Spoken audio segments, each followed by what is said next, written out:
শব্দ দূষণ নিয়ন্ত্রণ আইনের খসড়া বিধিমালায় পরিবর্তন আসছে। এতে সড়কে দূষণকারীদের বিরুদ্ধে কঠোর আইনগত ব্যবস্থা নিতে পারবে পুলিশ। বুধবার শব্দ দূষণ নিয়ন্ত্রণে করণীয় শীর্ষক কর্মশালায় পরিবেশ ও বন উপদেষ্টা একথা জানান। তিনি বলেন, সরকারি কর্মকর্তাদের গাড়িবহরে হুটার বা সাইরেন ব্যবহার বন্ধ করা জরুরি। বান্ডেল থাকলে প্রতি সেনমানিতে টাকা বাঁচবে। বিকাশ সেনমানি বান্ডেল কিনে জিতুন প্রতি লেনদেনে। শব্দ দূষণকে বলা হয় নীরব ঘাতক। শ্রুতিসীমা অতিক্রমকারী যে কোনো শব্দই শ্রবণ শক্তি নষ্ট করে।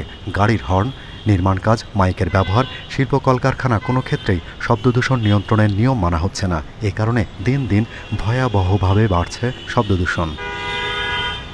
শব্দ দূষণ নিয়ন্ত্রণে সমন্বিত ও অংশীদারিত্বমূলক প্রকল্পের তৃতীয় সংশোধনী কর্মশালার আয়োজন হয় রাজধানীর আগারগাঁও পরিবেশ অধিদপ্তরে। এতে আলোচকরা জানান, দূষণ নিয়ন্ত্রণে আইনের দুর্বলতায় কার্যকর পদক্ষেপ নিতে পারছে না আইন শৃঙ্খলা বাহিনী। আমাদের এখানে কাজ করার ক্ষমতা প্রচুর দেওয়া হোক, যাতে আমরা আইনের কে রেখে মাথায় রেখে আইনের মধ্যে কাজ করতে পারি। যেহেতু ৮৮ ধারা পুলিশের আমলযোগ্য অপরাধ হিসেবে পুলিশ ব্যবস্থা গ্রহণ করতে পারে না, তখন আমরা এটার একটা অল্টারনেটিভ হিসেবে যেটা করেছি, হাইড্রোলিক হর্নগুলো আমরা খুলে নিয়েছি। সভায় পরিবেশ ও বন উপদেষ্টা জানান, সরকারি উচ্চ পর্যায়ের কর্মকর্তাদের গাড়ি বহরে হুটার বা সাইরেন ব্যবহার হয়। এই ধরনের চর্চা বন্ধ হওয়া জরুরি। আপনার যদি রাস্তা জ্যাম হয়, হুটার চালালে তো আপনাকে রাস্তা ফাঁকা করে দেওয়া যাবে না। ফলে এই যে একটা কালচারের মধ্যে ঢুকে গেছি আমরা, এই কালচারটা আসলে রাষ্ট্রীয় পর্যায়ে আমরা নিরুৎসাহিত করছি, কিন্তু এটা আসলে নিষিদ্ধ করারও একটা দাবি উঠা উচিত।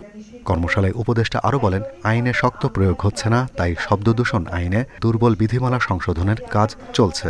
ভারতের যদি শব্দ দূষণ বিধিমালাটা আপনি দেখেন বা অন্যান্য দেশের দেখেন, স্পেসিফিক্যালি একটা সেকশনে বলে দেওয়া আছে যে এই আইনের এই ধারাটা পরিবর্তন প্রয়োগের দায়িত্ব পাবে হচ্ছে পুলিশের অমুক টায়ার। তো আমিও আমার শব্দ দূষণ বিধিমালাতে ওই বিধানটা সংযোজন করেছি। কর্মশালায় জানানো হয়, শব্দ দূষণ নিয়ন্ত্রণে পাঠাও ও উবার চালকদের প্রশিক্ষণ দেয়া হবে। সেই সাথে যোগাযোগ, ধর্ম, গণপূর্ত, শিল্প মন্ত্রণালয় সহ রাজুকের সাথে যৌথভাবে কাজ করছে পরিবেশ অধিদপ্তর। Shahriar Anirban, independent news, Dhaka.